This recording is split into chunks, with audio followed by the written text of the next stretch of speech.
Hi, everyone. Good morning. Hello. Patty. Let's just get into the discussion. So, the first question is: what are the benefits and challenges of utilizing multidisciplinary teams in community mental health care? I had mentioned that I feel like it offers a well rounded care. There's definitely benefits to having medical professionals and things like that on the team, especially if you're dealing with like schizophrenia, uh, bipolar, anything like that. I think it'd be good to have um, different input, especially for medical professionals. Yeah, I agree. Yeah.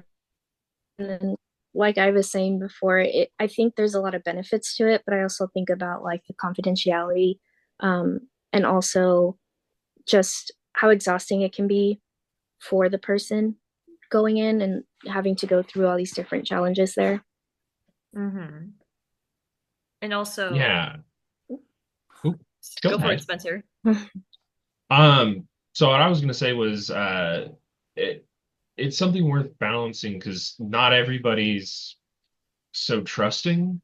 So like in particular communities that have been impacted negatively by uh sort of missteps in history, so like and they're as a result not as trusting of the medical community. Like we would have to integrate that effectively to help them to trust those professionals, or at least the professionals that we work with.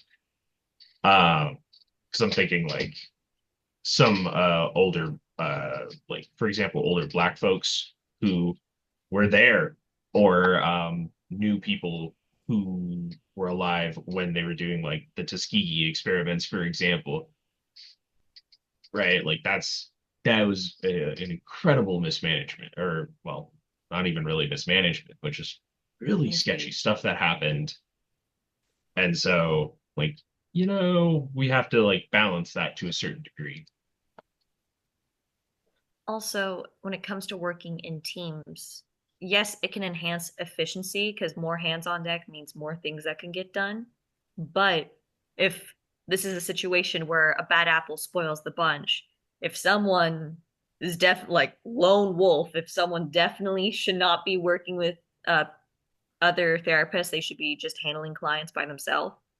That can really down how the team works, just morale and efficiency just all together, one fell swoop. Yeah, honestly, like adding to that too, like I think it could be also uh, helpful for clinicians in a way where since everyone's working together, less burnout. Because if let's say you're working with a client who is dealing with like complex trauma and that's not really your area of specialty, or like you're having some problems with that, you can consult a case manager or a psychologist or one of those and really get some more, so you have more support. And then on the downside, confidentiality, as pointed out earlier. So some things to consider there. Perfect, especially because we're talking about confidentiality. That leads us into our second question. How might working collaboratively in an agency that uses a multidisciplinary team structure impact confidentiality policy and thus the therapeutic relationship? And then that kind of touches on what Gina said, which means like more hands on deck, but then also that's risk of breaches because you're, sharing information and making sure that you use like encrypted like ways of communication is important because we have so many people to reach out to and things like that, and you want to make sure that you're safe in sharing your client's information, right?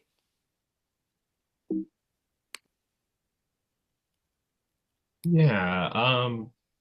I think in terms of managing that, it's like disclosure is really the best policy. Like letting them know upfront that like who the team is, what it's comprised of. If you've got medical doctors, if you've got psychiatrists, like let them know. Hey, we've got a psychiatrist. His deal is uh prescribing medications because in California, we as psychologists can't do that. So if you need medications, then we have a guy for that, and we may have you work with them um, if it comes up. If it doesn't, great. But just like letting them know who's there and why they might be brought in. Yeah, I agree. And then also going back to what you mentioned earlier, Spencer, and I think you also touched on it, Gina, is like not everyone is going to trust everyone the same. So the relationship that you have with one client and the things that they share with you, they might not be comfortable sharing with somebody else. And obviously, if you do share that with somebody else, that's going to impact the therapeutic relationship because they're not going to trust you as much as they did before. So I think you really have to be careful. And then, like you said, Spencer, be very transparent as to what is being communicated with other people and what is shared. And even just asking for permission, like, is this something I can share with, whoever is working with me? Yeah, no, I think I have the same thought as well, where it, like, for example, like a teenager, right, that might be doing like with substance abuse, if they think that you're gonna tell like their school counselor, not they might avoid discussing that. And so then we can't give them the help they need if they feel like they can't share that. So all of what you guys have been saying is just clarifying the consent process, clarifying like what the roles of everyone. Um, and I think that's the way to go for confidentiality. It's just always constant communication. I'd also say it needs to be on a need to know basis. When you have to share information, that's when you share it. Just don't be willy nilly with it. Um, Mhm. and also, I think there's a term for it. It's de-identification, if I remember correctly, where if possible, remove the client's name from things, make it more of a general note. I am working currently with a client that ABC, like don't list names, don't list any identifying things unless absolutely necessary, and then from that point you can't really de-identify.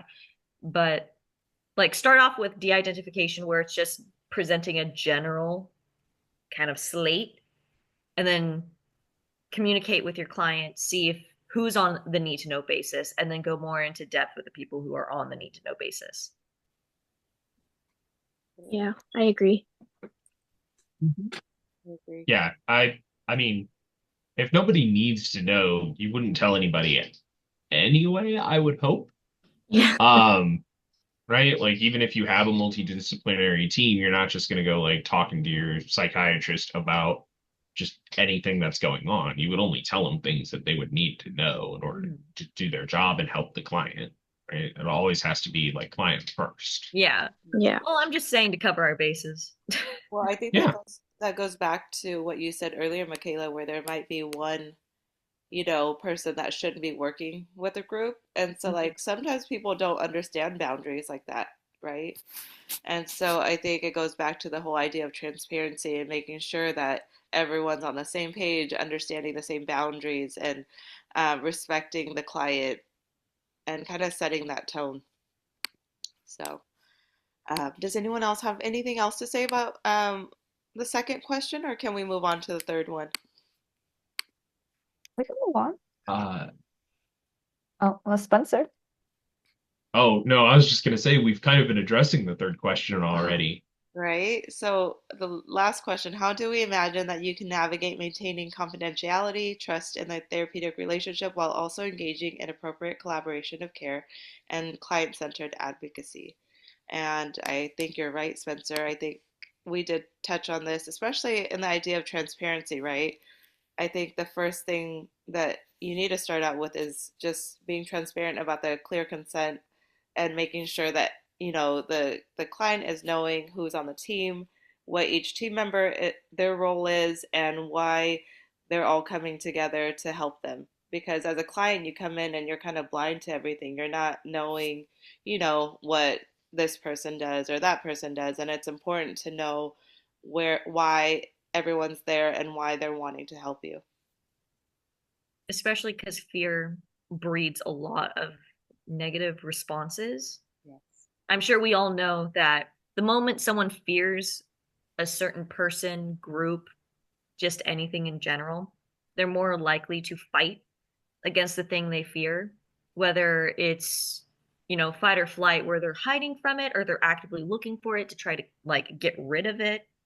Um, Having them well informed will take away the mystery that comes with the process, and it can soothe some of the fear of going into that process. Um, just client advocacy as well. Obviously, don't just bulldoze over your client's needs. That'd be counterintuitive. Um, yeah, no, now I'm thinking about it. We've hit this pretty hard already. Kind of going back to the second question, I just thought about like if you are working in multidisciplinary teams and there is a breach in confidentiality, who is responsible for that? Like, because if it's your client, but you're communicating things with somebody else and somebody else, breaches confidentiality, like that's in a way that's still your responsibility. So I'm like, that's also another thing to consider is like you have to really trust on top of like your client trusting everybody, you also have to trust your team. Yeah. Yeah, and like actually, oh, go ahead. Wouldn't there be contracts for that? Yes, yeah. But I mean, it's kind of like what we touched on, like it's some people aren't going to be as responsible, unfortunately. Yeah, and we should all be accountable. Yeah. I would hope. I mean, I think what might help with that is like laying out the disclosure policies during the first meeting when you're doing your when you're letting them know like how everything works. But then if you need to bring in outside professionals at that point, um, then I would visit that subject. Like, hey, I let you know what the policies were when we were beginning, but I just want to go over this again, just so that everybody's on the same page. Now, as I want to, it seems like your condition might benefit from having medication. I would like to bring in a psychologist. Is that okay? How do you feel about that? So not like laying the groundwork at the beginning, but then like rebroaching that as it's needed can kind of help the client to be like, this is where I'm at. It's okay. I know what's going on. I am in control of my treatment. Gotta let the cook know if you gotta adjust the recipe. Yeah. Perfect. Any last minute thoughts before we wrap this up? I think we covered it pretty well. Yeah, if in doubt, just follow HIPAA protocol and make sure everyone else is following it. No, that's a great note to have. But I think that wraps up our discussion. Thank you, everyone. Have a good day. Thank you.